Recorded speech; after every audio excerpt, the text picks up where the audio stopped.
پاکستان کے صوبہ سندھ کے ضلع میرپور خاص میں توہین مذہب کے الزام میں گرفتار ایک ہندو شہری کو پولیس نے 13 روز کے جسمانی ریمانڈ پر جیل بھیج دیا ہے۔ اشتعال پھیلانے والے 6 افراد بھی پولیس کی حراست میں ہیں۔ پولیس کے مطابق جانوروں کے ہندو ڈاکٹر پر الزام ہے کہ انہوں نے اسلامیات کی ایک کتاب کے اوراق میں دوا باندھ کر لوگوں کو دی۔ اس پر مشتعل ہجوم نے جلاؤ گھیراؤ کیا اور ڈاکٹروں کے کلینک سمیت ان کے بھائی کی 2 دکانوں کو نذر آتش بھی کیا۔ یہ پہلا موقع نہیں کہ توہین مذہب کے محض الزام پر مشتعل شہریوں نے ہجوم کی شکل میں قانون کو اپنے ہاتھ میں لیا ہو۔ 2017 میں توہین رسالت کے الزام پر ایک یونیورسٹی کے اندر طالب علموں کی اکثریت پر مشتمل ہجوم نے مشال خان نامی طالب علم کو قتل کر ڈالا تھا۔ 2015 میں مشتعل ہجوم نے ایک فیکٹری کو اس لیے جلا ڈالا کیونکہ انہیں اس کے ایک احمدی ملازم پر توہین مذہب کا شبہ تھا۔ اگلے دن مشتعل ہجوم نے علاقے میں ایک احمدی عبادت گاہ کو جلانے کے علاوہ احمدی برادری کے گھروں پر بھی حملہ کیا تھا۔ کسی ثبوت کے بغیر توہین مذہب کے محض الزام پر مشتعل ہجوم کا قانون اپنے ہاتھ میں لینا پاکستانی معاشرے میں پائے جانے والے کن رویوں کی عکاسی کرتا ہے، اور کیا وجہ ہے کہ ایسے معاملات میں اکثر حکومت کی ریٹ چیلنج ہو جاتی ہے؟ اس پر بات کرنے کے لیے ہمارے ساتھ اسلام آباد سے موجود ہے انسانی حقوق کی کارکن فرزانہ باری۔ ویلکم ٹو دی شو فرزانہ۔ سب سے پہلے یہ بتائیے گا کہ اگرچہ متنازع ہی صحیح لیکن پاکستان میں توہین مذہب کے سخت قوانین موجود ہیں، کیا لوگوں کو قانون نافذ کرنے والے اداروں پر اعتماد نہیں کیا؟ میرا خیال ہے کہ لوگوں کے ایک تو یہ چیز ہے کہ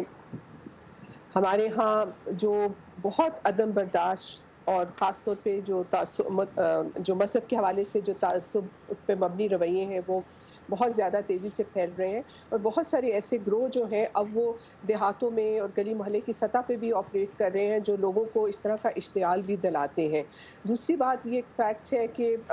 توہین عدالت کا جب کسی پہ الزام لگ جاتا ہے اور تو کبھی ایسا نہیں ہوتا کہ اس میں الزام لگانے والے جو ہیں جنہوں نے جھوٹا الزام لگایا ہو ان کو کسی قسم کی سزائیں پاکستان میں نہیں دی جاتی ہیں۔ اس کی وجہ سے بھی لوگوں کے اندر یہ ہے کہ وہ عام طور پہ ان کے اپنے آپ دیکھیں ان واقعات کے پیچھے کوئی نہ کوئی لوگوں کے معاشی مفادات یا کوئی اور یا ذاتی ان کا کوئی لڑائی جھگڑا ہوتا ہے جس کی وجہ سے وہ ایک دوسرے پہ اس قسم کے الزامات لگا کے اور توہین مذہب کا الزام لگا کے جو ہے وہ سمجھتے ہیں کہ پھر وہ جو بھی کچھ ظلم کریں گے اس سے وہ بچ نکلیں گے، کیونکہ یہ قانون ان کے ہاتھ میں ہے جس کا میسو جو مس یوز ہے وہ پاکستان میں ہو رہا ہے۔ تو یہ جنرلی میں سمجھتی ہوں کہ پاکستان میں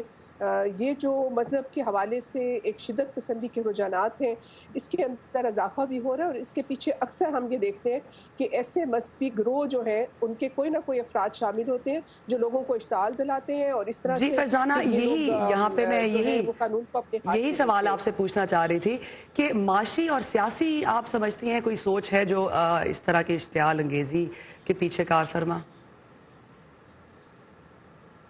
دیکھیں میں تو سمجھتی ہوں کہ یہ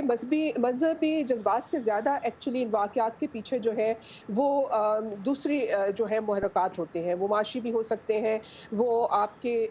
کوئی اور ذاتی لوگوں کے تنازعات بھی ہوتے ہیں جس کو اگر وہ ان کا کسی غیر مسلم کے ساتھ ہے یا ایون کسی مسلم کے ساتھ بھی اکثر آپ دیکھیں کہ مسلمز بھی ایک دوسرے کے اوپر کبھی کبھی بلاسفمی کے وہ بھی الزامات عائد کر دیتے ہیں، لیکن غیر مسلموں پہ یہ جو ہے وہ زیادہ ہم یہ دیکھتے ہیں کہ کرسچن یا ہندو جو ہیں ان کے اوپر یہ الزامات لگتے ہیں۔ تو اکثر ان کے پیچھے جو محرکات ہیں میں سمجھتی ہوں وہ مذہب سے زیادہ جو ہیں وہ دوسرے جس کو ہم کہہ سکتے ہیں کہ معاشی اور دوسرے حالات ہوتے ہیں۔ یہ بتائیے گا فرزانہ، آسیہ بی بی کو عدالتوں نے بری کر دیا مگر اس کے باوجود ریاست خائف تھی ان کو رہا کرنے میں، کتنے مشال خان اور سلمان تاثیر جیسے واقعات ہوں گے جس کے بعد ریاست ان عوامل سے نمٹنے کے لیے مضبوطی سے آگے آئے؟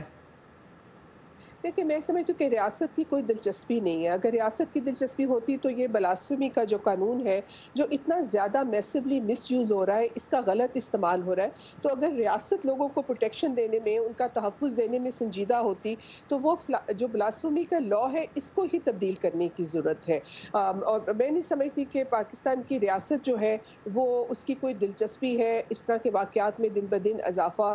بھی ہو رہا ہے، اور ایک دفعہ آپ دیکھیں کہ کسی پہ الزام جب لگ جاتا ہے تو جب وہ جیل میں پڑا رہتا ہے تو کسی جج کی بھی ہمت نہیں ہوتی کہ جو ہے اس